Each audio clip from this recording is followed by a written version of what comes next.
የዕለቱ የመጽሐፍ ቅዱስ ንባብ ክፍላችን የሚሸፍነው ዘኍልቍ ምዕራፍ 26ና 27ን ይሆናል። መንፈስ ያለበት ሰው የሚለውን መግለጫ ከዚህ ክፍል በማየት ለጸሎት የሚጋብዘንን መልእክት እንጋራለን። ኢያሱ በመጽሐፍ ቅዱሳችን ውስጥ ስማቸው ከተቀየረ ጥቂት ሰዎች መካከል አንዱ ሲሆን የእግዚአብሔርን ስም በስሙ ውስጥ ይዞ ለመጠራት ደግሞ የመጀመሪያው ሰው ነበር። የኢያሱ የመጀመሪያ ስም አውሴን ይባል የነበረ ሲሆን ትርጓሜውም ድነት ማለት ነው። ታዲያ ሙሴ የነዌ ልጅ የአውሴን ኢያሱ ብሎ ጠራው ይላል ዘኍልቍ ምዕራፍ 13 ቁጥር 16። ኢያሱ ማለት ደግሞ ይሖዋ ወይም እግዚአብሔር ድነቴ ነው የሚል ትርጉም አለው።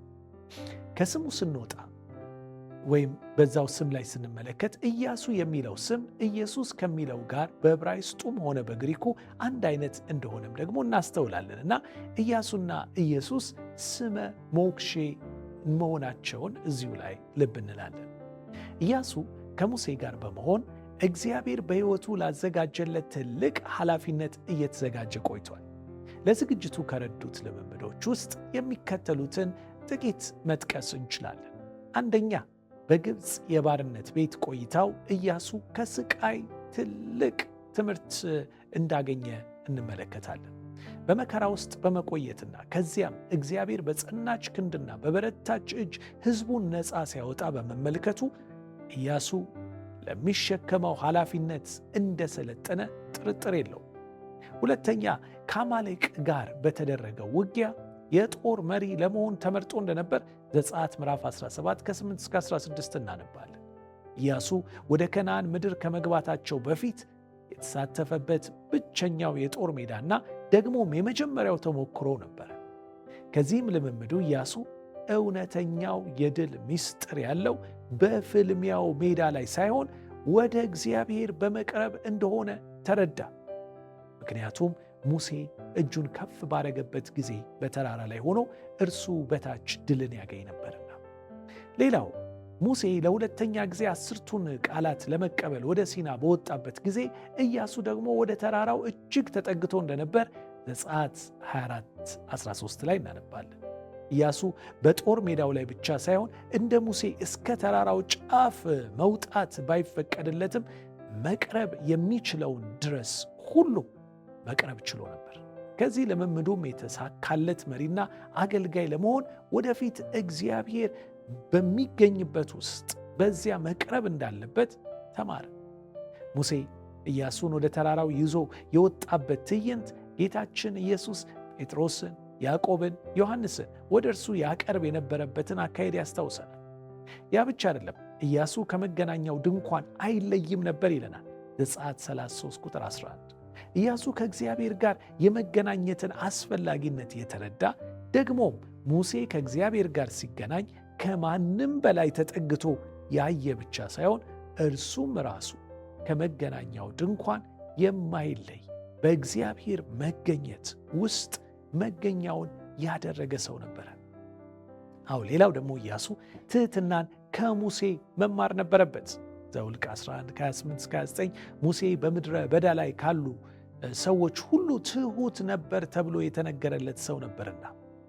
ታዲያ በዚህ ክፍል ላይ እንደምንመለከተው ደግሞም ሌሎች እግዚአብሔር ትንቢት የሚናገራቸውን ሰዎች መነሳታቸውን ተከትሎ ያ ዜና በተሰማ ጊዜ ያ ዜና ለሙሴ ሲደርሰው ኢያሱ ፈጠን ብሎ ለሙሴ ይህንን ሐሳብ የሰጠበትን ምክንያት የሙሴ ክብር ይቀንሳል በማለት አስቦ እንደነበር እናያለን።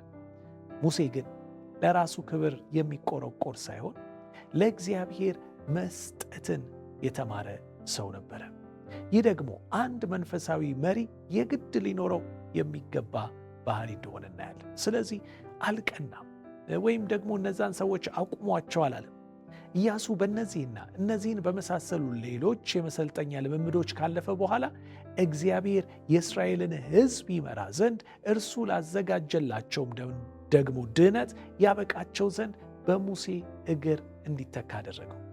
የኢያሱ የተሳካለት አገልግሎት ዋነኛ ምስጢር ግን በዘኍልቍ ምዕራፍ 27 ቁጥር 18 ላይ የምናገኘው ሲሆን እንዲህ እናነባዋለን። እግዚአብሔርም ይላል ሙሴን አለው፣ መንፈስ ያለበትን ሰው የነዌን ልጅ ኢያሱን ወስደህ እጅህን በላዩ ላይ ጫንበት ይለዋል። እንግዲህ ትልቁ የኢያሱ የስኬቱ ምስጢር የእግዚአብሔር መንፈስ እንደሆነ እናያለን። ስለ ኢያሱ የምናውቃቸው ሌሎች ጠንካራና መልካም ባህሪያት በሙሉ ምንጫቸው ሌላ ሳይሆን በእርሱ ላይ ያረፈው የእግዚአብሔር መንፈስ እንደነበረ ከዚህ ጥቅስ በግልጽ እንረዳለን። አዎ የእግዚአብሔርን ድነት ለሕዝቡ ያመጣ ዘንድ ስሙ ኢያሱ የተባለው ይህ ሰው የተሰጠውን ተልእኮ መፈጸም ይችል የነበረው በራሱ ሳይሆን በመንፈስ ቅዱስ ኃይል ብቻ ነበረ። ኢያሱ ራሱ የእግዚአብሔርን ማዳን በሙላት ለመቀዳጀት እንደዚሁም ሕዝቡን ወደዚህ አይነት ልምምድ ውስጥ እንዲገባ ለመምራት ይህ መንፈስ ያስፈልገው ነበር። ይህ ወሳኝ የሆነው የእግዚአብሔር መንፈስ ለሁላችንም የተሰጠን ስጦታ ነው። ለእሱ ብቻ አይደለም፣ ለሁላችን። በኢያሱ ላይ የነበረው መንፈስ ዛሬም ያውና ቅርብ መንፈስ ነው። ልቡን ፈቅዶ በሚከፍትለት ሰው ሁሉ ዘንድ መኖሪያውን ሊያደርግ የሚፈልግ እጅግ አፍቃሪ የሆነ አምላክ አለን። መንፈሱንም ሰጥቶናል። ለዚህ ነው ጌታችን ኢየሱስ ክርስቶስ እንኪያስ እናንተ ክፉዎች ስትሆኑ ለልጆቻችሁ መልካም ስጦታን መስጠት ካወቃችሁ አለ፣ በሰማይ ያለው አባት ለሚለምኑት እንዴት አብልጦ መንፈስ ቅዱስን ይሰጣቸው። ሉቃስ 11:13። አዎ መንፈስህን አብልጠህ ልትሰጥ ቃል የገባህ የሰማይ አባት ሆይ ብለን በፊቱ እንቅረብ። አባት ሆይ ለባሪያህ ለኢያሱ በሰጠኸው መንፈስ የእኛንም ሕይወት እንድትሞላው እንጸልያለን። አሜን።